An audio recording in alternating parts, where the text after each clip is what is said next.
The morning sun cast long shadows across the golden fields of Kepler 442b, as Zeph tended to his crystal fruit trees.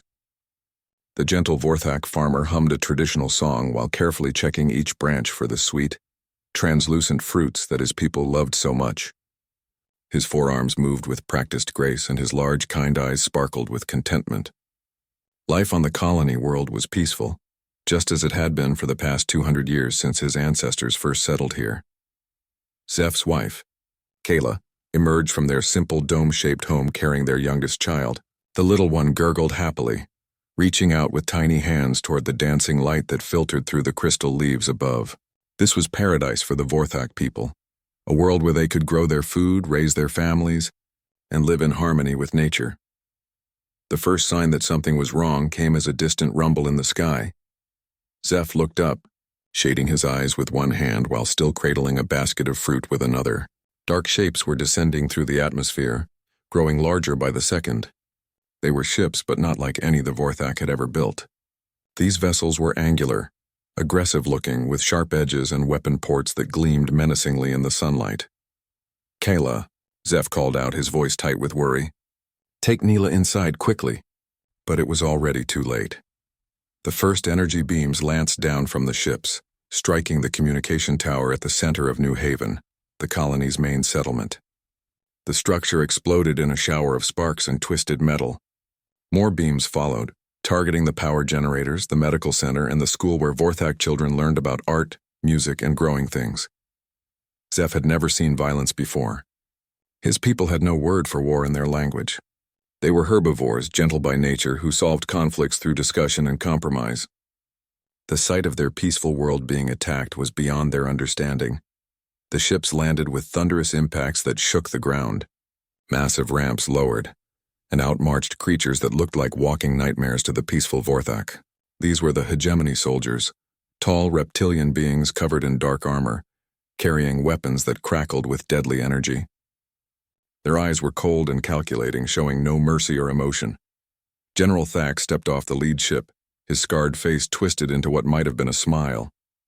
He had conquered 17 worlds for the hegemony, and this one would be no different. The Vorthak were perfect slaves, strong enough for manual labor, intelligent enough to follow complex orders, but too peaceful to ever fight back.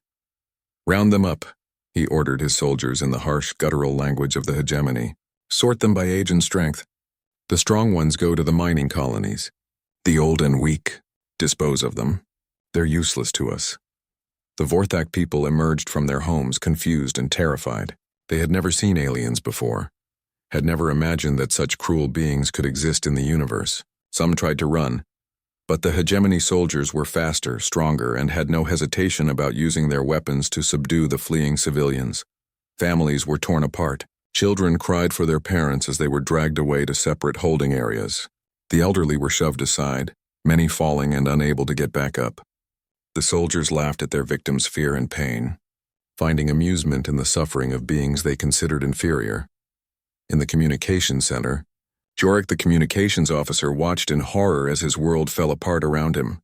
The main transmitter was damaged but not completely destroyed. His hands shook as he worked frantically to repair the emergency backup system. If he could just get one message out, maybe someone in the galaxy would hear them. Someone who could help. Hegemony soldiers burst through the door just as Jorik managed to activate the emergency beacon. "Stop what you're doing," one of them shouted, raising his weapon. But Jorik had already begun transmitting. His 4 hands flew over the controls as he broadcast on every frequency he could access, sending out a desperate plea into the vast darkness of space. "This is the Vorthak colony on Kepler 442b. He spoke into the transmitter, his voice breaking with emotion. "We are under attack by an aggressive alien force calling themselves the hegemony. They are killing our people and taking prisoners. We are a peaceful species with no weapons, no military. We have never harmed anyone. Please, if anyone can hear this message, we need help. Our coordinates are—" The energy blast from the soldier's weapon cut him off mid-sentence, and Jorik collapsed to the floor. The backup transmitter sparked and went dead, but the message had already been sent, racing through space at the speed of light. General Thax arrived at the communication center minutes later, stepping over Jorik's still form without a second glance. "Did they send out any messages?" he asked his lieutenant. A distress call, sir, but it was only broadcasting for a few seconds before we stopped it. Thax laughed, a sound like grinding metal. Let them cry for help. Who would dare to challenge the might of the hegemony? We've conquered half the galaxy. Every species knows better than to interfere with our operations. Outside, the roundup continued. Thousands of Vorthak were herded into holding pens like animals, their crystal fruit orchards burning in the background. The smoke rose high into the atmosphere, visible from orbit, a signal to any watching eyes that another world had fallen to the hegemony's endless appetite for conquest. The Vorthak had no concept of military strategy, no understanding of tactics or warfare. They offered no resistance because they didn't know how. Their greatest weapons were farming tools, and their strongest instinct was to nurture life, not take it. They were everything the hegemony despised, weak, peaceful, and defenseless. But far away, traveling through the cold vacuum of space, Jorik's desperate message continued its journey. It passed by star systems where other species detected it, but chose to look the away, too afraid of hegemony retaliation to get involved. It reached the territories of the Galactic Council, where bureaucrats debated whether they should even acknowledge receiving such a transmission. The message traveled for days, growing weaker with distance but never stopping. It carried with it the pain and fear of an entire civilization, the desperate hope of people who had never hurt anyone but now faced extinction at the hands of monsters they couldn't understand. And finally, after crossing countless light years of empty space, dodging asteroids and cosmic radiation, the signal reached a small blue planet orbiting an ordinary yellow star in a spiral arm of the galaxy that most civilizations considered too remote and dangerous to explore Earth. On the surface of humanity's homeworld, massive radio telescopes turned toward the source of the signal. Computer systems analyzed the transmission, translating the alien language and decoding the coordinates. Scientists and military officials gathered in underground bunkers listening to the recording of Jorik's final message.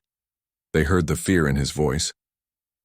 They heard the sounds of violence in the background. They heard a peaceful people crying out for salvation from an evil they had done nothing to deserve. And in that moment, something ancient and primal stirred in the hearts of humanity. The instinct to protect the innocent, to stand against bullies, to fight for those who couldn't fight for themselves. The sleeping giant had received the message and it was waking up. Dr. Elena Rodriguez stared at the computer screen in disbelief, reading the translated message for the 5th time. As the director of the Search for Extraterrestrial Intelligence program, she had spent her entire career hoping to receive exactly this kind of signal. But not like this. Not a cry for help from a dying civilization. Are we absolutely certain this is authentic? She asked her team, gathered around the massive monitoring station deep beneath the mountains of Colorado. Yes, ma'am, replied Dr. James Park, the team's lead linguist. The mathematical structures in their language are too complex to fake. The coordinates check out. There's definitely a star system at that location. And the radio signature. It's unlike anything we've ever seen from Earth technology. Elena nodded grimly and reached for the red phone that connected directly to the Pentagon. She had never used it before, had always hoped she would never need to. But if this message was real, then somewhere in the galaxy innocent people were suffering and dying while calling out for help. This is Dr. Rodriguez at SETI, she said, when the line connected. I need to speak with General Morrison immediately. We've received an extraterrestrial distress signal. Within 6 hours, every major world leader was gathered in the secure conference room beneath the United Nations building in New York. Presidents, prime ministers, generals, and admirals sat around a polished table, listening to Jorik's message played through the speakers. The translation software had improved the audio quality, but they could still hear the fear in the alien's voice, the sounds of energy weapons in the background, the cries of his people.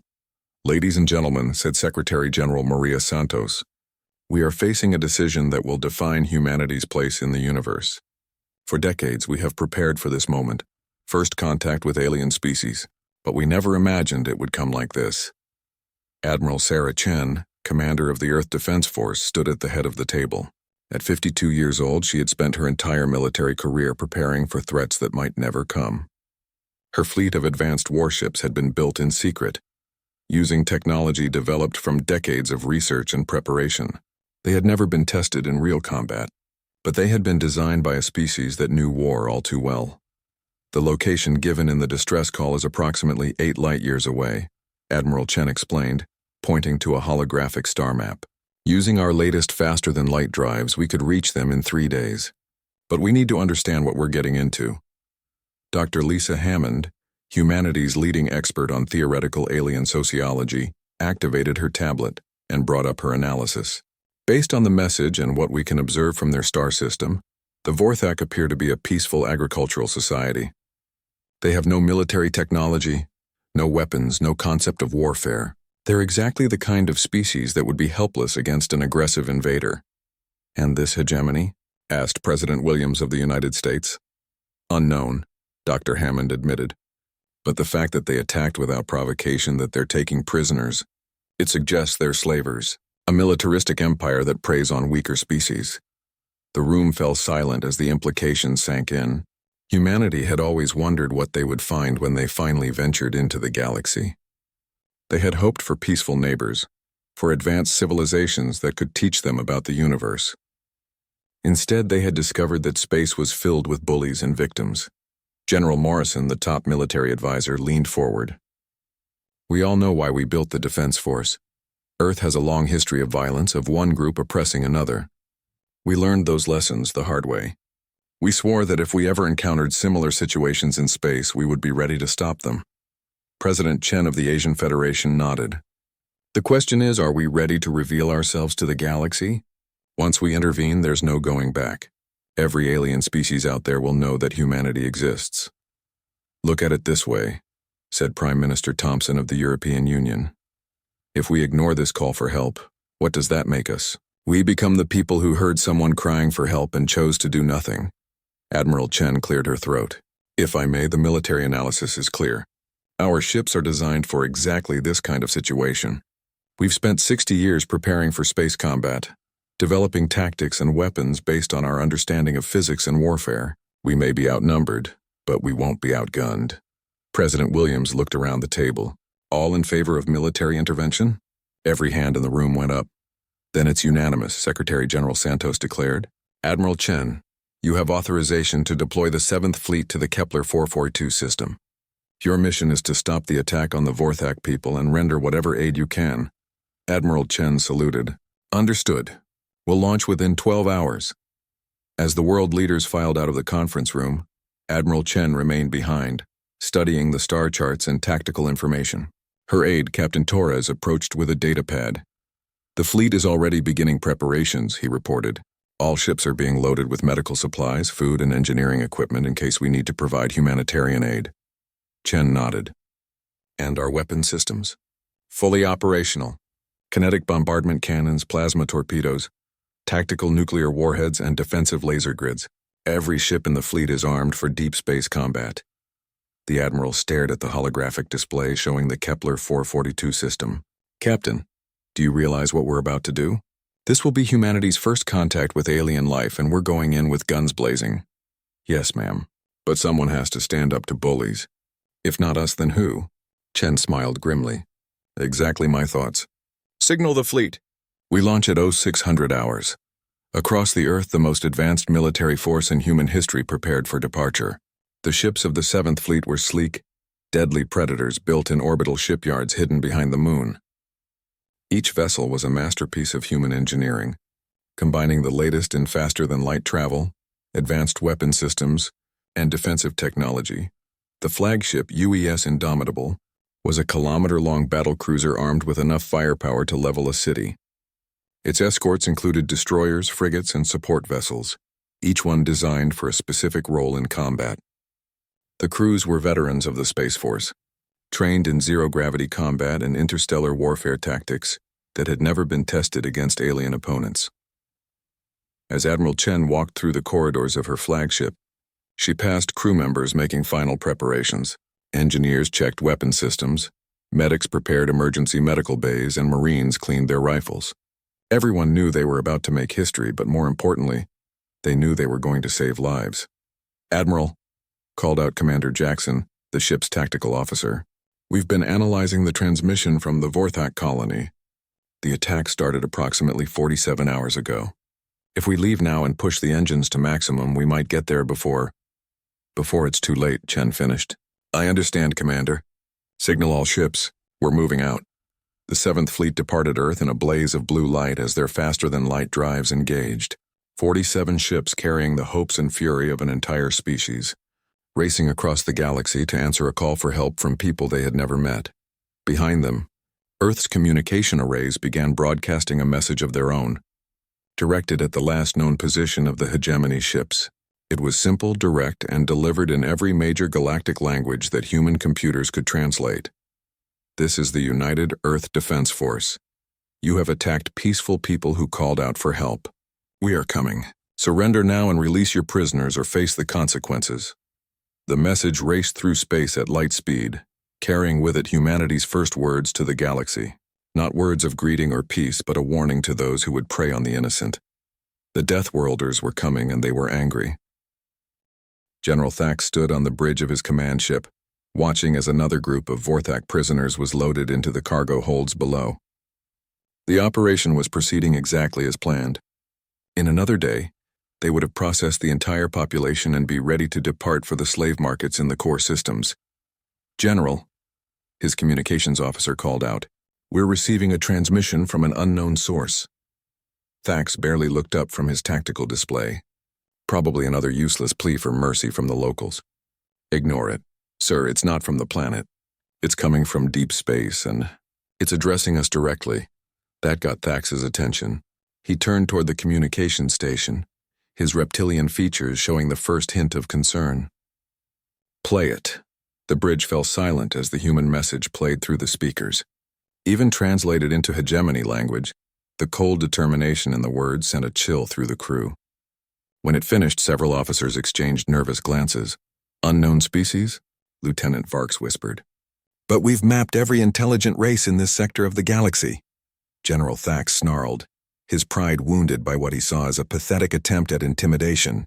Some primitive species that managed to cobble together a radio transmitter thinks they can threaten the hegemony? Track the source of that transmission. Sir, it appears to be coming from a system approximately 8 light-years away. There's no record of any intelligent life in that region. Then they're probably just some upstart species that recently discovered space travel, Thax decided. Deploy our sensor drones. If they're stupid enough to actually show up here, we'll give them a demonstration of hegemony power that will send them running back to whatever primitive world they crawled out of. But even as he spoke, a part of Thax felt uneasy. There had been something in that transmission, a confidence that suggested these unknowns actually believed they could challenge the hegemony. It was either incredible stupidity or, General, the sensor officer suddenly shouted. Multiple contacts dropping out of faster-than-light travel at the edge of the system. The main display lit up with 47 new contacts, each one larger than hegemony destroyers. Thax stared at the sensor readings, his mind struggling to process what he was seeing. The ships were sleek, angular, and bristling with weapon signatures unlike anything in hegemony databases. Identify those vessels, he ordered, but his voice had lost some of its earlier confidence. Unknown design, sir. The energy signatures are... I've never seen anything like them. Their engines are producing power levels that should be impossible for ships that size. Admiral Chen stood on the bridge of the Indomitable, watching as her fleet moved into attack formation. The human ships spread out in a complex pattern that would maximize their firepower, while minimizing the chance of friendly fire incidents. Every vessel was ready for combat, their crews at battle stations. Admiral, reported Commander Jackson, we have visual confirmation of the hegemony fleet. 68 ships in various configurations, plus orbital installations around the planet. They appear to be using the planet itself as a shield. Chen's jaw tightened. The aliens were using the very people they had come to save as human shields, positioning their ships so that any attack would risk hitting the planet's surface. It was a coward's tactic, but an effective one. Open a channel to the hegemony command ship, she ordered. General Thax's image appeared on the main screen, his reptilian features twisted with arrogance and contempt. When he spoke, the universal translator rendered his words in cold, mechanical English. I am General Thax of the Hegemony 3rd Conquest Fleet. You will identify yourselves and state your business in this system, or be destroyed as pirates and raiders. Admiral Chen stepped forward, her uniform crisp and her bearing unmistakably military. I am Admiral Sarah Chen of the United Earth Defense Force. You have attacked a peaceful civilian population and taken them prisoner. You will immediately release all Vorthak captives and withdraw from this system. Thax laughed, a harsh sound that made several human crew members wince. Earth? I have never heard of this planet. You dare to make demands of the hegemony? We have conquered 17 star systems. Our empire spans 1,000 worlds. What could a handful of primitive ships from an unknown world possibly do to us? General, Chen replied, her voice deadly calm. You have 30 seconds to begin releasing prisoners. If you refuse, we will take them by force. You think 60 ships can defeat the might of the hegemony? Thax sneered. I have destroyed entire fleets with fewer resources. You will surrender immediately, or I will add your species to our slave pens. Chen looked at her tactical officer and nodded. General Thax, you have been warned. We tried to do this the easy way. She cut the transmission and turned to her crew. All ships, this is Admiral Chen. The hegemony has refused our demands and threatened to enslave humanity. You are authorized to use deadly force. Repeat, weapons free. Show them why you don't threaten a Deathworlder's family. The space battle that followed would be talked about in military academies for generations, but it lasted only 37 minutes. The hegemony opened fire first, their energy weapons lancing out toward the human fleet in brilliant displays of destructive power. But the human ships were already moving, executing evasive maneuvers that seemed impossible for vessels of their size. Point defense lasers intercepted incoming fire while the human ships closed distance at speeds that defied hegemony understanding of physics. General Thax watched in growing horror as his opening barrage was either avoided entirely or absorbed by energy shields that shouldn't have been able to handle that much punishment. How are they moving like that? He demanded of his tactical officer. I don't know, sir. Their acceleration curves are beyond our ship designs. It's like they're not following normal physics. What the hegemony didn't understand was that human ships were built by a species that had spent millennia perfecting the art of killing each other. Every design element, every tactical system, every weapon had been developed through countless wars and refined through bitter experience. Humans didn't just build warships, they built predators. The UES Indomitable speared through the hegemony formation like a knife through paper, its kinetic bombardment cannon sending streams of hyper-accelerated projectiles into enemy hulls. The rounds punched through hegemony armor as if it were tissue paper, each impact releasing kinetic energy equivalent to a small nuclear weapon. Around the flagship, human destroyers and frigates engaged hegemony cruisers in deadly dances of destruction. The human ships were faster, more maneuverable, and their weapons were devastatingly effective. Plasma torpedoes detonated against hegemony shields, overloading their defensive systems and leaving them vulnerable to follow-up attacks.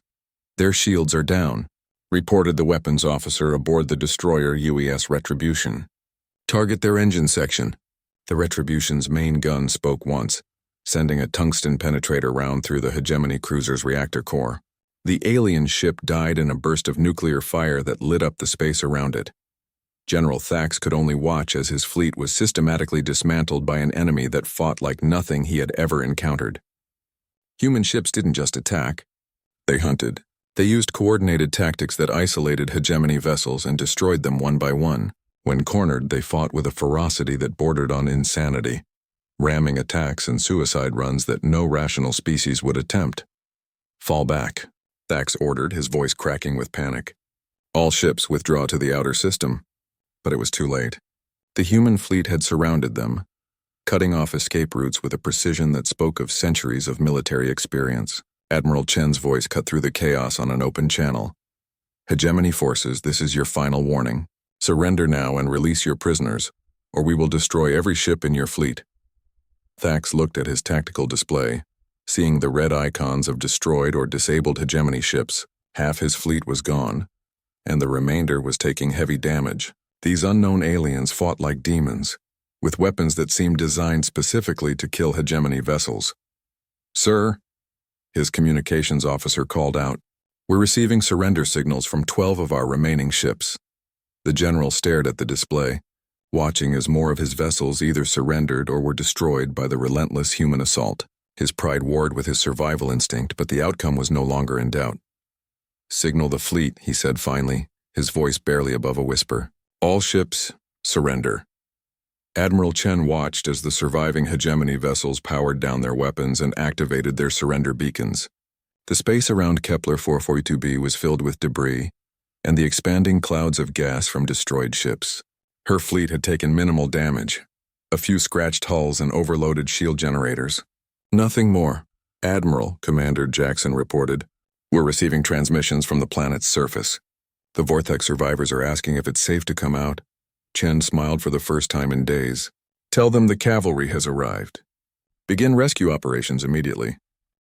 As human ships moved into orbit around the planet, their crews prepared to meet the people they had come so far to save. On the surface, Vorthak families emerged from hiding, looking up at the sky where strange new ships had driven away their tormentors. The galaxy had just learned a new lesson. News of the impossible defeat traveled through the galaxy faster than the human ships that had caused it. On dozens of worlds and hundreds of space stations, across thousands of communication networks, the same message was being shared, analyzed, and whispered about in growing amazement. The hegemony had been beaten, not just defeated in a small skirmish, but utterly crushed by an unknown species that had appeared from nowhere. On the Galactic Council station orbiting the neutral world of Nexus Prime, emergency sessions were being called every few hours as new information arrived. Council members from 37 different species gathered in the Great Assembly Chamber, their various forms of communication creating a cacophony of sounds, lights, and chemical signals.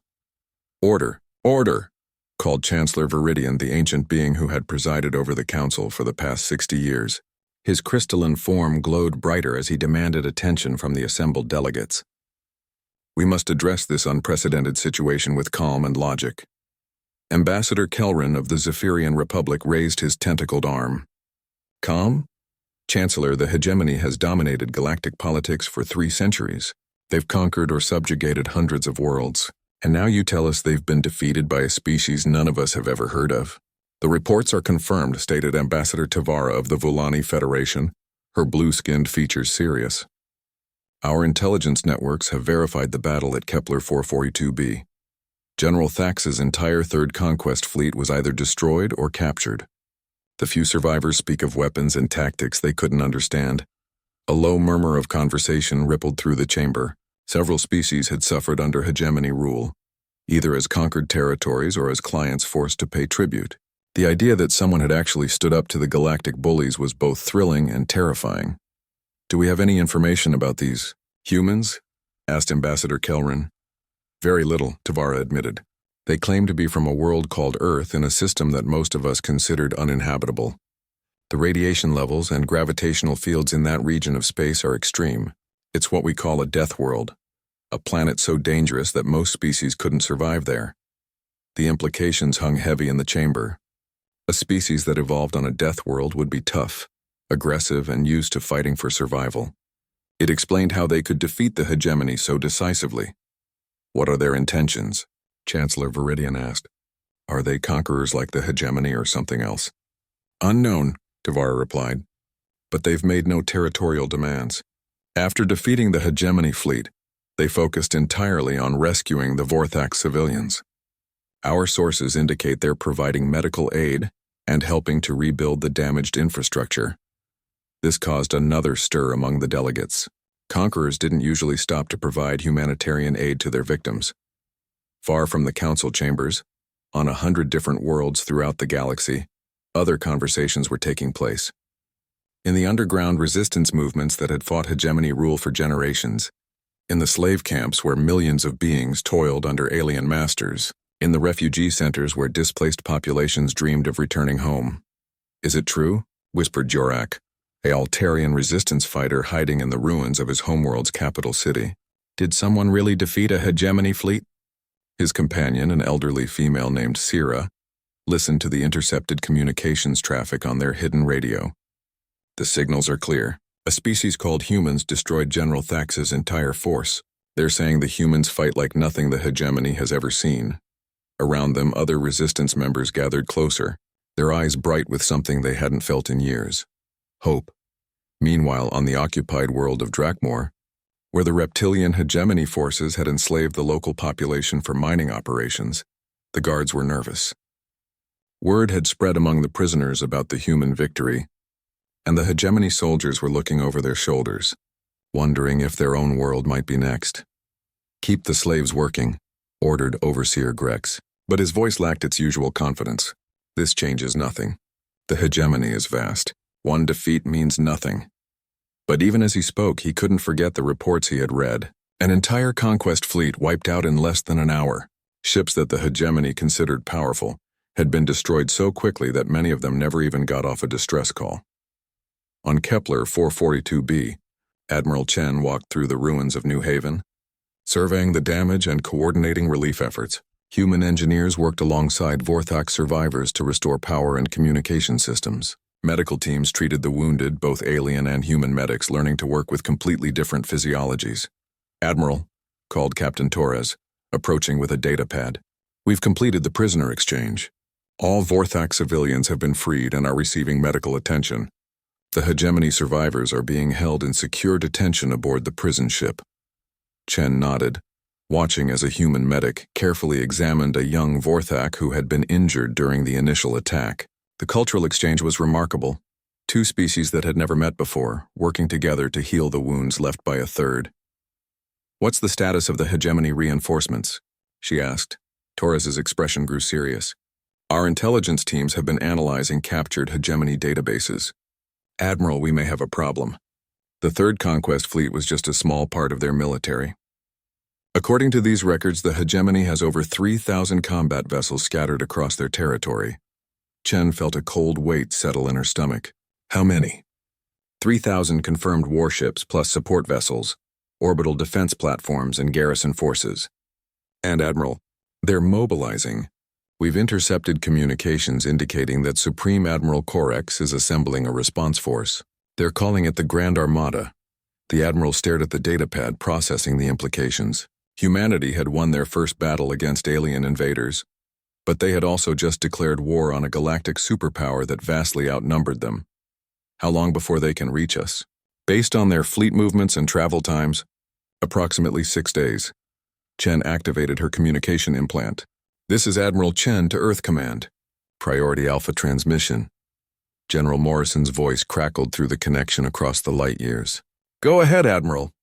"General, we've successfully rescued the Vorthak civilians and defeated the hegemony force, but we have a new problem. Intelligence indicates a massive retaliation force is being assembled. We're talking about potentially thousands of enemy ships." There was a long pause before Morrison responded. "Admiral, the Earth Defense Council has been monitoring the situation. We're aware of the hegemony's response. The President has authorized me to inform you that additional assets are being prepared." "Additional assets, sir?" "Admiral, when we built the 7th Fleet, we didn't stop there. The 1st through 6th Fleets have been in construction for the past 5 years. They're not all complete, but we can deploy what we have." Chen felt a surge of relief mixed with amazement. Earth had been building a war fleet in secret, preparing for exactly this kind of scenario. "How many ships, General?" "Currently operational?" "Approximately 400 vessels of various classes. Not all of them are as advanced as your fleet, but they're all armed and ready for deep space combat." The Admiral looked up at the sky, where human ships continued their rescue operations while keeping watch for any sign of hegemony reinforcements. 400 ships against 3,000. Still terrible odds, but not completely hopeless. "General, with respect, even with reinforcements, we're going to be outnumbered by more than 7 to 1. "Admiral," Morrison's voice carried a grim smile, "humanity has never been afraid of bad odds. Besides, we have something the hegemony doesn't expect." "What's that, sir?" "We're fighting for something we believe in." "They're fighting to maintain an empire built on slavery and oppression. That makes all the difference." As the communication ended, Admiral Chen looked around at the ongoing rescue operations. Human and Vorthak working together, former enemies now allies, and a galaxy watching to see what these mysterious Deathworlders would do next. In 6 days, they would have their answer. The largest space battle in galactic history was coming, and humanity was ready to show the universe what happened when someone threatened innocent people under their protection. The hegemony thought they were sending a force to crush an upstart species. What they were really doing was flying straight into the fury of a race that had spent thousands of years learning how to fight. Impossible odds and win. The stage was set for a confrontation that would reshape the galaxy forever. Supreme Admiral Corex stood on the command deck of his massive flagship, the Eternal Dominion. watching as the Grand Armada assembled in the Hegemony home system. 3,000 warships, from massive dreadnoughts to swift attack cruisers, formed the largest military force ever gathered in galactic history. The sight filled him with pride and absolute confidence. "Report," he commanded, his scarred face reflecting the glow of 1,000 ship lights visible through the main viewport. "All fleet elements are in position, Supreme Admiral," reported his aide, Commander Vex. 3,047 combat vessels plus support ships and supply convoys. "The Grand Armada is ready for departure." Corex nodded with satisfaction. "And our intelligence on these humans? Limited, sir. They appear to have approximately 50 ships in the target system. Our analysts believe they're a recently spacefaring species that got lucky against General Thax's fleet. Probably caught him by surprise with some primitive but effective weapons." The Supreme Admiral laughed, a sound like grinding metal. 50 ships against 3,000. This will be over before it begins. "Signal the fleet. We depart in 1 hour. Time to show this upstart species what happens when they challenge the hegemony." As the Grand Armada prepared to jump to faster-than-light travel, no one noticed the small, nearly invisible probe that had been watching them from the edge of the system. The device had been deployed by human scouts weeks earlier, part of an intelligence network that Earth had quietly established throughout this region of space. Back on Kepler 442b, Admiral Chen received the probe's data transmission and felt her stomach tighten. The enemy force was even larger than their worst estimates. Over 3,000 ships, including massive vessels that dwarfed anything in the human fleet. "Well," she said to Captain Torres, "at least we know what we're facing." "Admiral, with respect, these odds are impossible. Even if every shot we fire destroys an enemy ship, we don't have enough ammunition to win this battle." Chen smiled grimly. "Captain, has anyone ever told you about the Battle of Thermopylae?" Torres shook his head. "Ancient Earth history. A small force of Greek warriors held off a massive Persian army at a narrow mountain pass. They were completely outnumbered, facing impossible odds, and they knew they were going to die. But they fought anyway, because sometimes the only choice you have is between dying on your feet or living on your knees." She activated the fleet communication system. "All ships, this is Admiral Chen. By now you've all seen the intelligence reports about the incoming hegemony force. I won't lie to you, the odds are terrible. We're outnumbered 60 to 1. In any rational analysis, we should retreat." Throughout the human fleet, crew members listened intently to their admiral's words. "But we're not going to retreat," Chen continued. "Behind us are innocent people who called out for help. People who had done nothing wrong except exist in a universe where bullies prey on the weak. We came here to protect them, and that's exactly what we're going to do." Her voice grew stronger, carrying the conviction of someone who had made peace with what was coming. "Earth is sending reinforcements, but they won't arrive for several hours after the battle begins. That means it's up to us to hold the line, to show the hegemony and the entire galaxy that some things are worth fighting for, even when victory seems impossible." On the bridge of the destroyer UES Defiance, Captain Rodriguez turned to his crew. "You heard the Admiral. Anyone who wants to transfer to a support ship and head back to Earth, now's your chance. No one will think less of you." Not a single crew member moved. "Proud to serve with you all," Rodriguez said simply. Similar scenes played out across the human fleet as crews prepared for what many of them knew would be their final battle. But there was no despair, no panic. These were the descendants of a species that had fought countless wars throughout history, that had stood against impossible odds before and sometimes, against all logic, had won. The hegemony Grand Armada, dropped out of faster-than-light, travel at the edge of the Kepler 442 system in a display of military might, designed to terrify any opposition into immediate surrender. 3,000 ships materialized in perfect formation, their hulls gleaming with weapon ports and armor plating. "Scan for the human fleet," ordered Supreme Admiral Corex. "Contact. 47 vessels in orbit around the fourth planet. Same configuration as the ships that defeated General Thax," Corex sneered. 47 ships. "Signal them to surrender immediately or be destroyed." Admiral Chen's response came back within minutes, broadcast on all frequencies so that every ship in both fleets could hear it. "Supreme Admiral Corex, this is Admiral Sarah Chen of the United Earth Defense Force. You have invaded this system and attacked innocent civilians. You will withdraw immediately and return to your own territory or face the consequences." The bridge of the Eternal Dominion erupted in laughter. The idea that 50 ships would demand the surrender of 3,000 was so absurd that even the disciplined hegemony officers couldn't maintain their composure. "Signal the fleet," Corex ordered. "All ships advance and destroy the human vessels. Make it quick. I want to be back in hegemony space within the day." The Grand Armada began its approach, moving in perfect formation toward the small human fleet. As they closed the distance, tactical officers throughout the hegemony force began to notice something strange. "Sir," reported the tactical officer aboard the Eternal Dominion, "the human ships aren't retreating. They're actually moving to engage us." Corex stared at the tactical display in disbelief. "They're attacking? All 47 ships against our entire armada?" "Yes, sir.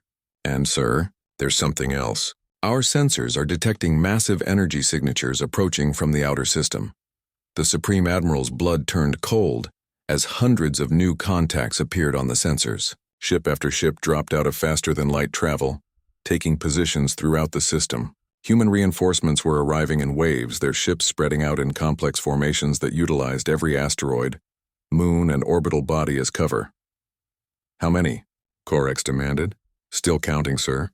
200, 300, 400 ships and still coming." Admiral Chen watched from the bridge of the Indomitable as the rest of the Earth Defense Force arrived exactly on schedule. The 1st through 6th fleets had made the journey from Earth in record time, their crews as ready for battle as her own veterans. "All fleets report ready for combat," reported Commander Jackson. "Signal the fleet," Chen ordered. "All ships weapons free. Show them what happens when you threaten Earth's family." What followed was the largest space battle in galactic history, but it was unlike anything the hegemony had ever experienced. Human ships didn't fight like any other species in the galaxy. They used tactics that seemed to come from some ancient, savage part of their evolution. Ships that should have retreated when damaged instead rammed themselves into hegemony vessels, their crews singing ancient war songs over the communication channels. Destroyers that ran out of ammunition switched to kinetic attacks, using their own hulls as weapons. When cornered, human ships would overload their reactors and take entire enemy squadrons with them in nuclear fire. "They're insane," screamed the tactical officer aboard a hegemony cruiser, as a burning human frigate plowed into their port side, both ships dying in a massive explosion. But the humans weren't insane. They were fighting for something the hegemony couldn't understand. Every human crew member knew that somewhere behind them, Vorthak families were rebuilding their lives, that children were playing in crystal orchards that would never have existed if the hegemony had won. The battle raged for 6 hours. Human ships fell, but they took their enemies with them. For every human vessel destroyed, at least 3 hegemony ships died. The exchange rate was unsustainable for the attackers. Supreme Admiral Corex watched his tactical display with growing horror as the Grand Armada was systematically dismantled. These humans fought like nothing he had ever encountered. They coordinated their attacks with impossible precision, exploited every weakness in hegemony formations, and never ever gave up. "Sir," his communications officer called out, "we're receiving reports of uprisings throughout hegemony space. Dozens of occupied worlds are declaring independence. The resistance movements are saying that humans proved the hegemony can be defeated." The Supreme Admiral stared at the display, watching as another squadron of his ships died under human fire. His mighty armada, the largest force in hegemony history, was being beaten by a handful of ships from a species that most of the galaxy had never heard of 6 months ago. "Signal retreat," he said quietly. "Sir?" "Signal retreat," Corex roared. "All ships withdraw to jump distance and prepare for faster-than-light travel." But Admiral Chen wasn't finished. As the surviving hegemony ships tried to flee, human vessels pursued them, firing until the last enemy ship jumped away into the safety of faster-than-light travel. When the shooting stopped, space around Kepler 442b was filled with the debris of both fleets. The humans had lost 63 ships and nearly 15,000 crew members, but the hegemony had lost over 2,000 vessels and their reputation for invincibility. Thank you for watching and comment for next part.